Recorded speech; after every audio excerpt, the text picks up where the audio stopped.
ನಾನು ನಿಮ್ಗೆ ಒಂದು ಕ್ವಶನ್ ಕೇಳ್ತೀನಿ. ಆ ಕ್ವಶನ್ಗೆ ಏನಾದ್ರು 40 ಸೆಕೆಂಡ್ ಅಲ್ಲಿ ಆನ್ಸರ್ ಮಾಡಿದ್ರೆ ನೀವು 100 rupees ಗೆಲ್ತೀವಿ. ಓಕೆನಾ? ಕ್ವಶನ್ ಕೇಳಿದ್ಮೇಲೆ ಟೈಮ್ ಸ್ಟಾರ್ಟ್ ಆಗುತ್ತೆ. ನಿಮ್ಗೆ ಏನಾದ್ರು ಗೊತ್ತಿದೆ ಬೇಗ ಕಮೆಂಟ್ ಮಾಡಿ. ಎಷ್ಟೊಂದೆಲ್ಲ ಯೂಸ್ ಮಾಡ್ತಾರೆ. ಇವಾಗ ಏನಾದ್ರು ಯೂಸ್ ಮಾಡಿ ಇವ್ರು ಕೊಟ್ಟರೆ ಏನಾಗುತ್ತೆ, ಸೆಕೆಂಡ್ ಹ್ಯಾಂಡ್ ಆಗುತ್ತಲ್ವಾ, ಅದೇ ಅದನ್ನ ಸೆಕೆಂಡ್ ಹ್ಯಾಂಡ್ ಅಂತ ಕರೆಯಲ್ಲ. ಇವಾಗ ಟೈಮ್ ಮತ್ತೆ ನಾನು ರಿಪೀಟ್ ಮಾಡಲ್ಲ. ಇವಾಗ ಟೈಮ್ ಸ್ಟಾರ್ಟ್. ಕ್ವಶನ್ ಬೇಕಾದ್ರೆ ಇನ್ನೊಂದ್ಸಲಿ ರಿಪೀಟ್ ಮಾಡ್ತೀನಿ. ನೀವು ಹೇಳಿ. ಕನ್ನಡ, ನಮ್ಮ ಕನ್ನಡ ಚಾನಲ್, ಕನ್ನಡ ಇಂಗ್ಲೀಷಲ್ಲಿ ಮಾತಾಡಿ ಅವ್ರು ಬೈತಾರೆ. What is that? ಏನು ಹೇಳಿ. ವೈಫಾ? ವೈಫಾ? ಯಪ್ಪ, ವೈಫ್ ವೈಫ್ ಅಲ್ಲ. What is it? Use but they won't call second hand. ಗೊತ್ತಾಯ್ತಾ? ಕಾರ? ಕಾರಲ್ಲ. ಬೇಗ ನಿಮ್ಗೆ ಗೊತ್ತಾದ್ರೆ ಕಮೆಂಟ್ ಮಾಡಿ.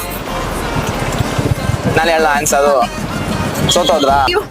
ಓಕೆ, ಗೊತ್ತಾಗಿಲ್ವಾ?